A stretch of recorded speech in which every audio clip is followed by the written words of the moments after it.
My name is Ratu Saraswati, and you may call me Saras.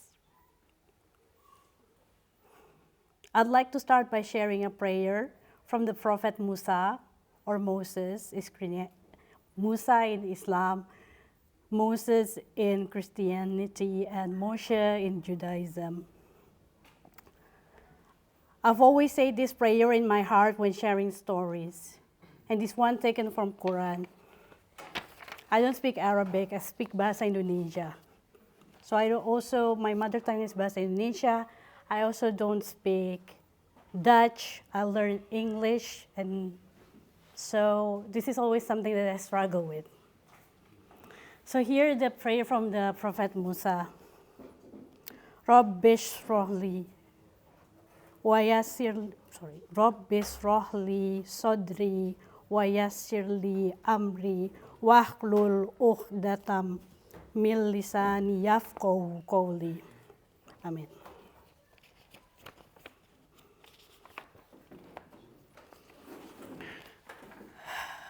My Lord, expand for me my breast with assurance, and ease for me my task, and untie the knot from my tongue, that they may understand my speech. In this performance, I'm going to share with you the experience I have since returning to Indonesia this dry season and coming back to the Netherlands, experiencing my third summer and autumn in this land. These stories I'm going to share are inspired by the experiences, encounters, conversations I have with people, and observation of transformative nature in Molenwijk. Things that could and should be said, and things that couldn't be said, as far as my concern to myself and people around me, knowing that, unfortunately, there are such limits that apply to someone like me in this land. I would prefer to express it in writing and tell these stories in the form of parables, poems, and proverbs that come before me and after me. I hope they will go through us. Please bear in mind, all come from care. Otherwise, as an artist, I have no creation to share.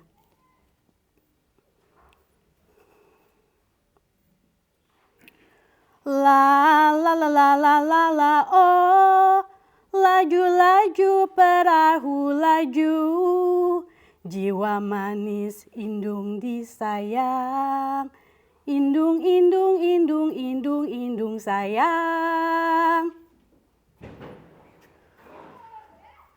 Sail, sail the ship away, sweet soul, motherly love. Mother, mother, mother, my dear mother. Then we go to the first parable. These mainly are something that I wrote myself.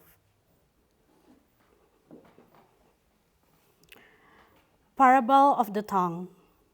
While living in the north, the southern woman often felt pain radiating from her tongue. She does not know where it came from, why, and since when. When she returns to the south, she goes to see a master by his own means in her hometown to find the cause of the pain in her tongue. First mountain passed, second mountain passed. After examining the woman's tongue, the master explained to her, "Your tongue is getting bigger, wider, swollen, don't you realize?" "How so, sir?" asked the woman.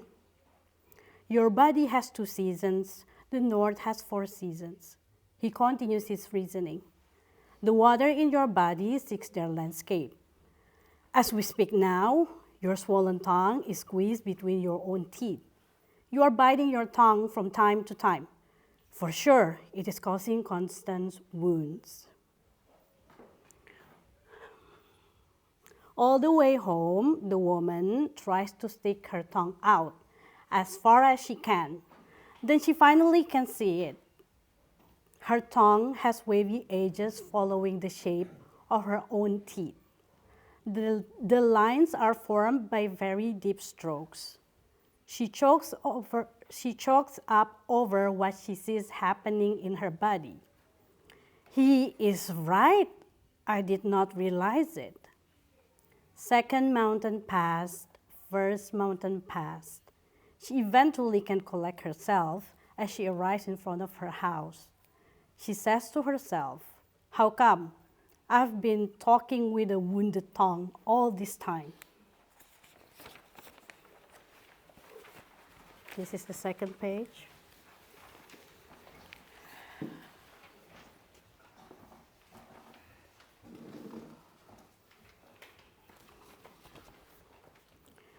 Steel posts make a fence, brick stacks make a wall, tooth rows make a fort. And a fellow suggested to her, "Rest your tongue." "But I think my tongue is bigger than my mouth. How could I rest my tongue? Should I stick my tongue out?" First rice field passed, second sea passed, third coconut tree passed, fourth day passed, fifth year passed, sixth decade passed, seventh century passed. The wise man says, you shouldn't begin praying when your stomach is empty. Eat first, then you pray. Therefore, they go to the kitchen where their only food is stored. Each of them choose 1 grain of rice, 1 grain of salt, and 1 drop of oil.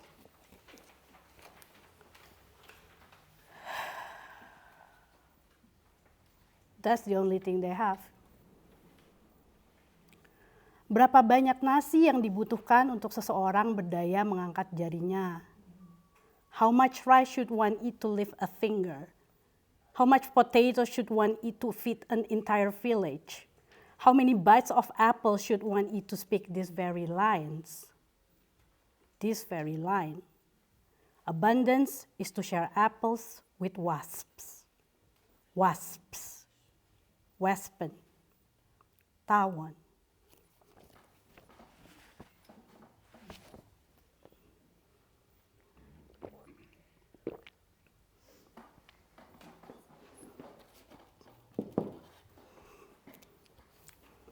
Last September, by coincidence, I attended and participated in a funeral prayer, a solat janazah, for a woman in Mosque Nasser in Idsert in Amsterdam, Oost.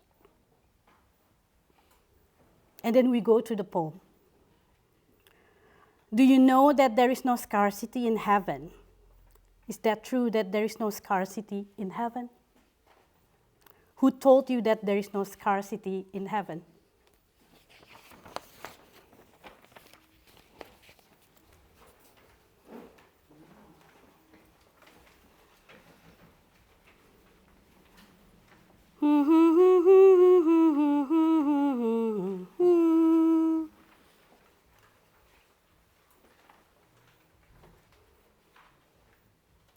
There is a parable that my teacher told me in school, which I still remember to this day. A man, it is a man, not a woman. I remember it vividly. A man walks in the neighborhood after eating his meal. He feels that there is a little piece of food stuck between his teeth. It annoys him. It disturbs him very much. When he passed by a neighbor's house with a wooden fence, with his hands, he peels a chip of a splinter from the wooden fence and uses it as a toothpick. And that splinter of wood later becomes the very thing that hinders him stepping into God's heaven. That very splinter that he takes without permission from the owner. Without permission from the owner.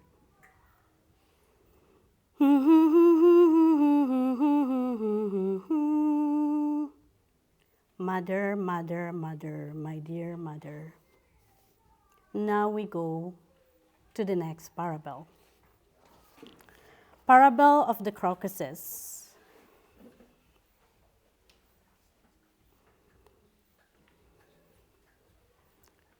In the south, there is a special crocus flower that grows in the valley between mountains. The name is saffron, although here they call them saffron crocus. When it is blooming, we can find long, thin threads surrounded by delicate purple petals. In natural science, the thread is called stigma. People use these threads as spices for cooking special dishes. Harvesting these threads is rather laborious effort because only steady hands can pick them delicately and precisely. Since they are rare, people only cook them in the harvest season with the rice from the field. No longer living in her motherland, a woman from the south longs for the taste of this special dish. The warm, savory, and fragrant saffron rice would warm anybody's heart in this autumn's cold weather. Tak di niya na. On one of her walks, she found a bed of saffron crocuses in the forest in the outskirts of a neighborhood by coincidence. With a heart full of hopes, she comes by every day to water the crocus, imagining that one day, in autumn, just before the sunrise, she could harvest the threads, imagining that she will finally cook saffron rice and share it with people. As she walks through the forest every day, she bumps into a neighbor, a southern man. The man offers her food anytime she needs it. If you need anything, I'm just a pebble's throw away, he says. Oh, thank you for your kind offer. I will think about it. On further days of autumn, we know that leaves falls perpetually. After counting the layers of leaves, she knows that finally the harvest day has come. So she walks to the forest to gather the saffron threads. When she arrived there, she is shocked. She is shocked. Tak di niya na. All crocuses have gone. How saddening. She could have had the taste of home, but the chance is gone now. Who took those flowers? I'm the only one who cared for them. But am I the only one who waters them? This is a forest after all. Anyone could water them. Anyone could have them. These questions are running through her mind. Misery and sorrow, the sadness dwells in her. She becomes sick. She could not eat anything for days. Walking outside, she sees the neighbor again and asks him if she can have the food he offered the other day. Then she explains her condition to him. He asks her, "Why can't you eat? On days like this, do not starve yourself." Then she shares with him, "I lost everything I wished to have. But last night, I thought and prayed to God. Now I realize that I do not own anything in this world. Not a flower, not a fruit. Even life and death is not for me to own." That evening, he comes to bring the food. How surprising, the food that he brought, a special dish he wishes to cook with the threads of the saffron crocus. She asks him, "How could you find the threads to cook this dish?" "My friend is a merchant from the south. He sells these threads from the south for a living. You should come to his shop in the town," he answers. "This thread is something that I've lost," she remarks.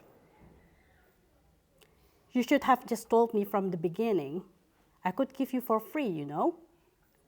He exclaims enthusiastically. Little did she know, those flowers in the forest are not saffron crocus. They are false crocus, colchicum flowers. They are poisonous. Only a small amount can be a medicine for those who know how to use them. Saffron crocus could not grow here, not in this climate. Now we go to the next parable.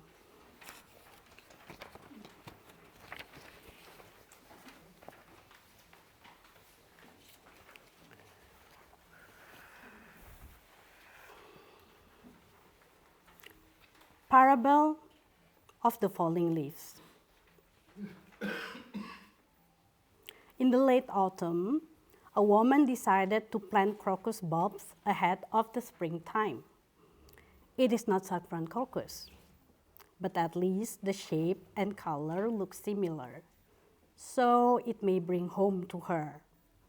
She plants bulbs in the front yard of her house, as many as she can afford, attempting to make her front yard look like her motherland.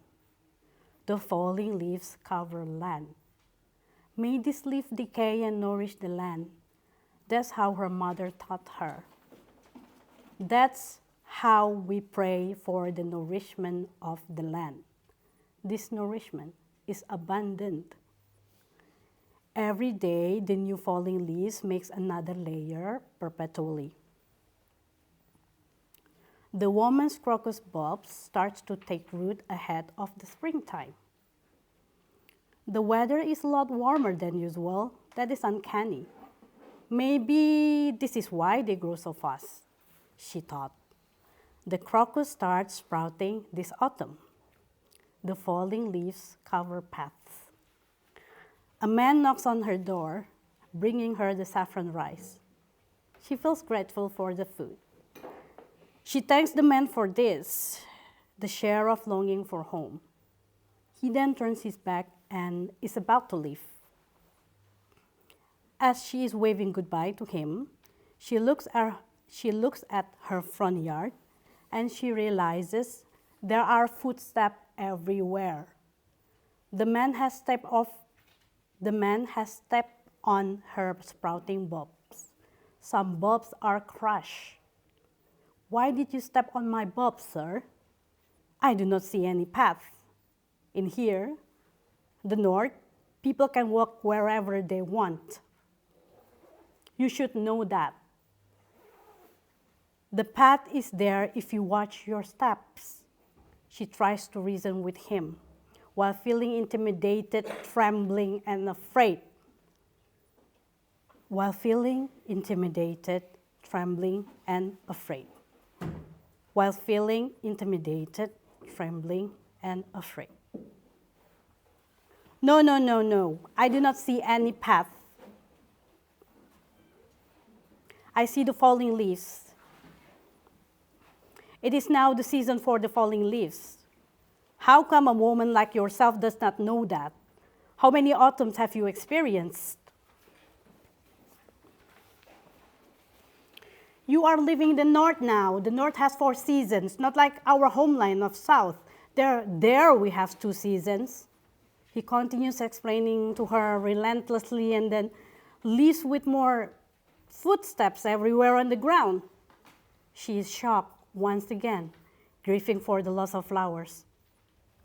The falling leaves cover land. The falling leaves cover paths. Not all the falling leaves fall into place. Not all abundance fall into place. This abundance is everywhere. This abundance is everywhere. Overwhelming. It takes such patience to orientate yourself. On another day, some remaining crocus bulbs continue sprouting. Another man knocks on her door. She opens her door and greets the person. Looking at the front yard, she sees footsteps everywhere. The remaining bulbs are crushed into pieces. Why did you step on my bulbs, sir? I do not see any path. Here in the north, anyone can walk anywhere they want. It is the norm. My land is a free land, he says. And step on the living crocuses too, she replies. She feels her body crushed like the bulbs. She feels like her guts are coming out through her throat. She feels like her guts are coming out through her throat. Isiparut niya sa akin ingin keluar dari tubuh niya. About a month ago, Megan asked me an essential question at our meeting here in Werkplaats. She asked me what the limit of a conversation is for me. Then I remember the conversation with Halit when we talk about freedom of speech in the Netherlands. He says, freedom of speech is important for democracy, but it should go together with respect. As I understood from him, freedom of speech is an important tool to address things that are unjust and not right, so we can find a solution together. But words without respect, coming from prejudices, push both sides away even further instead of opening up opportunities for reflection and transformation. Polarization, I'm supposed to say. So to answer Megan's question, I said, the limit of conversation to me is as long as there is mutual respect, if I could still tolerate the other person's value. However, I also realized that this tolerance is a reflection of my own values, what I stand for, what I believe in. As for now, to end the parable of the falling leaves, I would like to borrow the last line of Kafka's parable titled Rejection. Hadn't we better just go our separate ways home?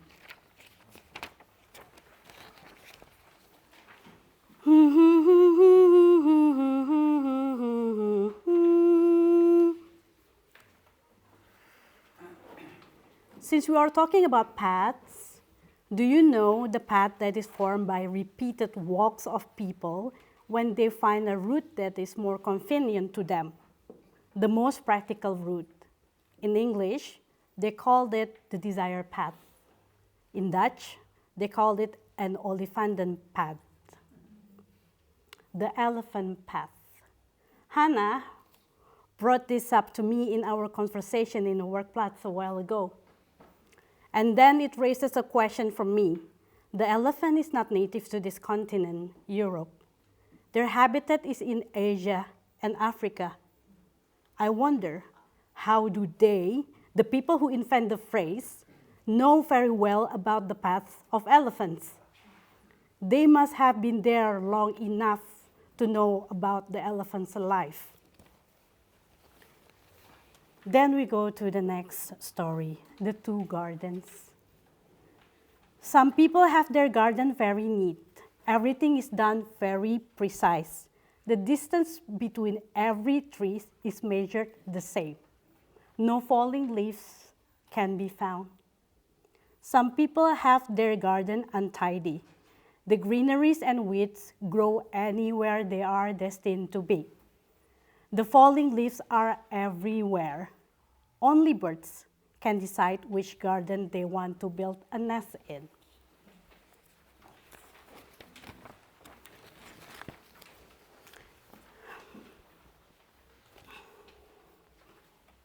In Molenwijk, the robins like to visit Wipmolentuin, a community garden behind the Wipmolen apartment building. These birds like to play under the shade of the beech tree. This makes me curious what brings the robins to Wipmolen Garden. My curiosity brings me to Annie, a woman who initiates this garden. Annie moved to Molenwijk from Friesland 32 years ago. Back then, the neighborhood was chaotic and dirty, with garbage thrown for balconies between the plants. She didn't want to live in such an environment and realized she had a choice between grumbling about it or doing something about it. She decided to do the latter, but she couldn't do it alone. A rising flower makes a garden, and unlike in the bloom, mak and tan. Sebuah bunga tumbuh, menjadikannya sebuah taman.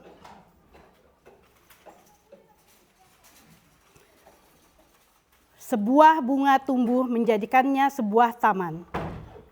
And unlike in the bloom mak and tan, a rising flower makes a garden.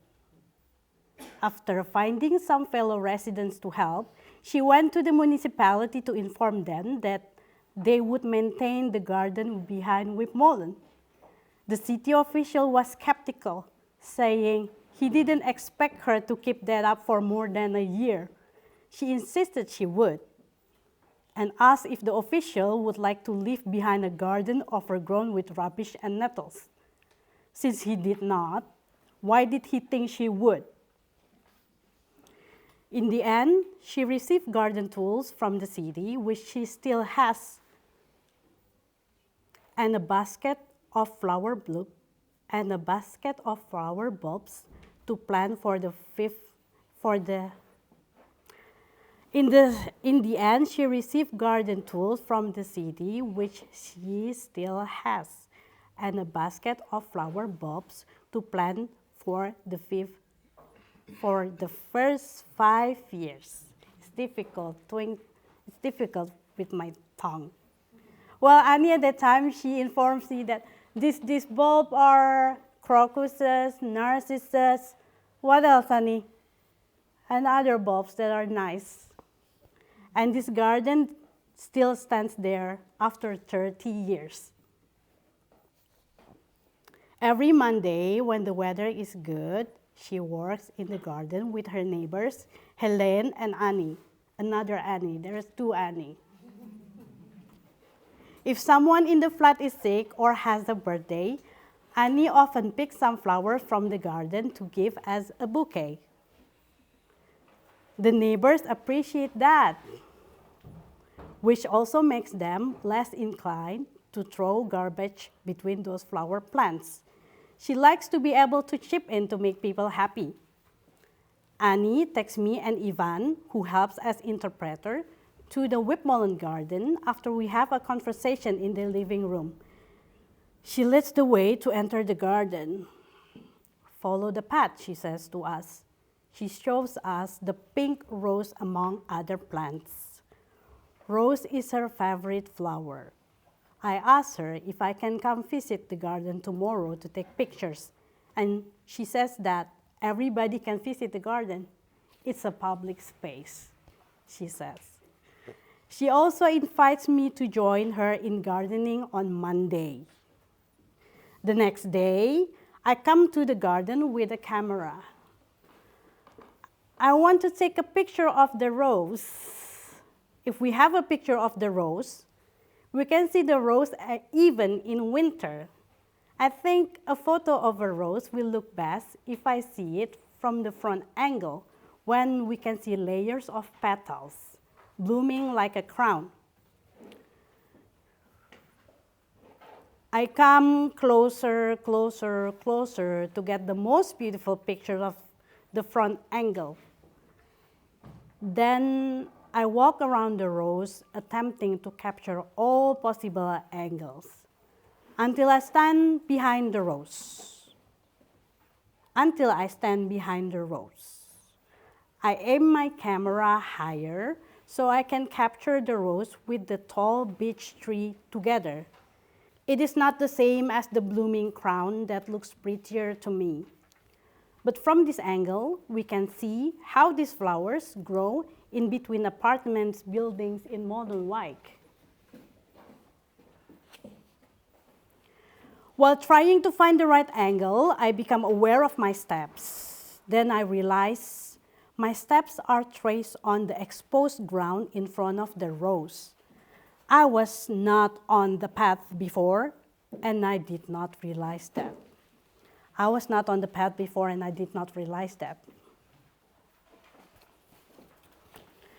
The falling leaves covered paths. Leaves in many shapes and different colors overlap in many layers.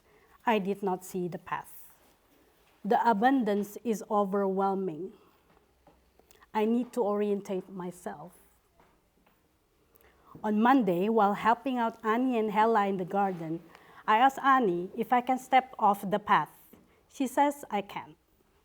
It makes sense because I help to tend the shrub and other greenery that spread over the whole garden. I told myself that I need to watch my steps so I will not step on the plants.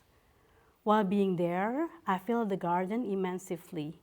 I realize that I breathe among living beings. I share with Annie my lines of poems. Do you know that there is no scarcity in heaven? Is that true that there is no scarcity in heaven? Who told you that there is no scarcity in heaven?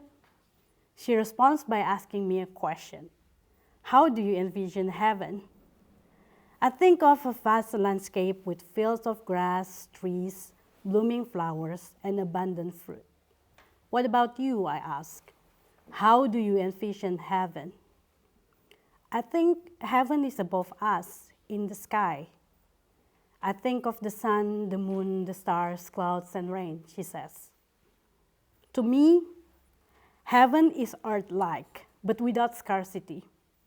To her, heaven is celestial, the universe that keeps expanding. On Friday, 18th November, I visited Annie and asked her again about her vision of heaven. Then she said, heaven is when people help each other in this world we live in. When someone does not have food, they will not think of heaven. They need someone to help them. They need a neighbor to help them. She said her answer is inspired by a poem. At 11:36, before noon, Annie shared the poem with me and Ivan. This poem was also an eulogy according to her. There is the Dutch poem, and I translate it in English. Well, it is not me who translated it is Ivan. Sometimes you meet a human. This is the poem. Sometimes you meet a human. Sometimes you meet a human with whom you can be as you are, uncertain and small, someone with whom you find safety, and know that despite your mistakes, you are beloved. Sometimes you meet a human with a warm feeling heart. There you feel sheltered in suffering and grief, in feeling knowledge that without asking, you will be assisted, carrying your worries. Sometimes you meet a human who asks your warmth and to whom you bear your deepest love. This creates harmony, makes it good to live. What was gifted to you, you may pass on. By Sister Krista, printed in Ons Blad, summer 1984, Apostolate of Prayer, Nijmegen.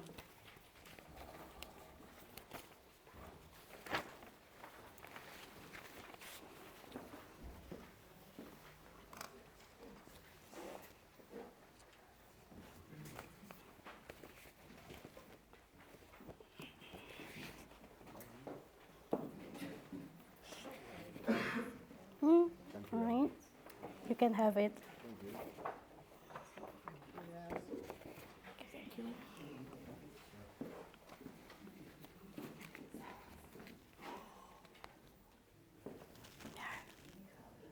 A picture.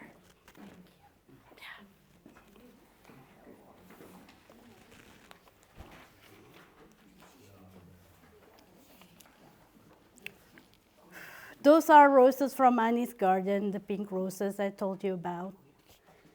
I want to pass on what is gifted to me to all of you who have come here today from any different paths, from many different paths.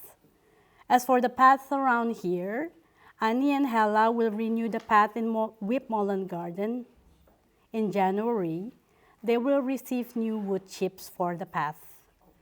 Muhammad and his colleagues, the municipality gardener, will take care of the path in Molenwijk all year round. There is a 15-year-old hydrangea, hortensia in Dutch, in Wipmolen Garden. Muhammad does not know the name of this flower, neither in English or Dutch. In Sudan, the vegetation is different than here. What if this world is actually a very large garden when we all reside inside the walls under the roof? Those plants that grow between us and our neighbors.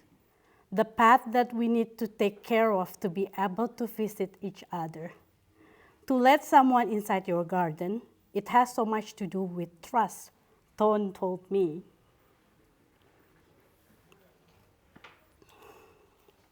Now I know I have to care for my path.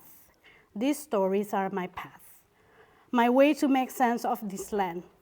I will take care of my path every day and build new ones when it is needed. Let me end this reading with a Betawi folk song, Keroncong Kemayoran. Orang Betawi is native to Jakarta, the city I come from.